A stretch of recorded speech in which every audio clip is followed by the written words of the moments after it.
inquiétant parce que là, pour le coup, l'incertitude, elle est là.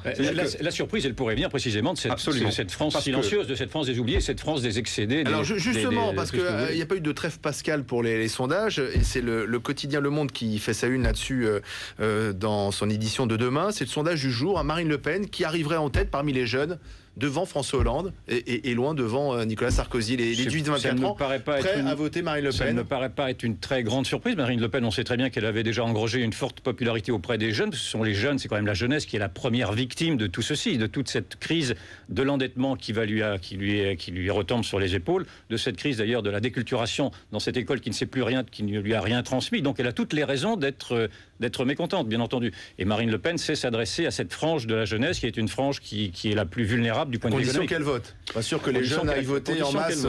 Voilà, parce que c'est la tranche d'âge qui est la plus abstentionniste. Ce qui est sûr, c'est que c'est pas du tout une bonne nouvelle pour François Hollande. D'une part, parce que traditionnellement, c'est un vivier d'électeurs pour la gauche, même si cette tranche se mobilise moins le jour du vote. Et puis que François Hollande, surtout, a érigé la jeunesse comme priorité. C'est-à-dire qu'il fait campagne d'abord là-dessus, c'est son thème numéro 1.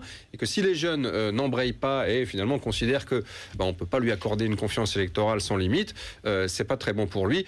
D'ailleurs, il a essayé ces derniers jours de mobiliser spécialement la jeunesse en se rendant dans les banlieues et dans les quartiers populaires. Je pense que le vote de Marine Le Pen, qui est à 16-17%, qui est déjà important, me semble un peu sous-évalué. Sous-évalué. Il me semble, oui, parce que quand vous parce voyez... qu'elle dit elle-même, elle dit qu'elle est sous-évaluée et qu'il y aura forcément... parce qu'on voit bien qu'il y a un engouement médiatique autour de Mélenchon, mais moi, c'est mon intuition. Vous n'y croyez pas? Vous pensez que Marine Le Pen sera devant Mélenchon? Oui, je pense que absolument, et je pense que le vote Mélenchon s'effondrera, parce que le Mélenchon ne représente rien qu'une nostalgie mise en scène, naturellement, avec des bonnets phrygiens et tout ça. Ça parle à notre histoire, à notre mémoire collective, si vous voulez, mais je pense que les Français, analysant son programme, qui coûte quand même 100 milliards d'euros, se rendront compte qu'il est totalement irréaliste. Bon, je suis pas tout à fait d'accord sur le pronostic. Je pense que Mélenchon comme Le Pen vont être assez hauts et que Sarkozy comme Hollande vont être un petit peu plus bas que prévu, si je peux me... Donc finalement, on revient à match à 4. Oui, parce que finalement, Nicolas Sarkozy est très impopulaire, on l'a vérifié dans les sondages, et François Hollande ne fait pas non plus tellement envie. Donc, par défaut, ce qui est à la gauche de la gauche, à l'endroit ou 21 avril à l'envers, c'est toujours possible.